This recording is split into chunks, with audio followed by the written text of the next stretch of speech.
Babawiin ng Tindig Pilipinas ang impeachment complaint na inihain nito laban kay Vice President Sara Duterte ayon sa grupo.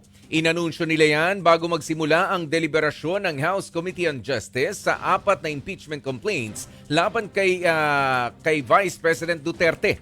Ang Tindig Pilipinas ang naghain ng ikalawang impeachment complaint laban sa Bise noong February 2 na pinangunahan ni Tindig Pilipinas convener Kiko Aquino D, dating Presidential Peace Process Advisor Jing Deles, Father Flavie Villanueva at iba pa.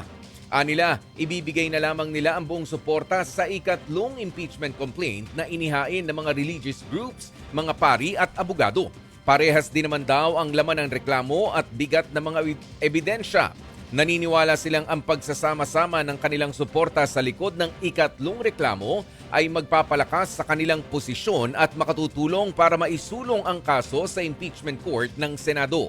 Ang ikatlong impeachment complaints naman ay inihain noong February 9 ng mga religious groups, mga pari at abogado at inaakusahan nito si Duterte ng betrayal of public trust at katiwalian kaugnay ng umano'y maling paggamit ng hindi bababa sa 612 million peso confidential funds.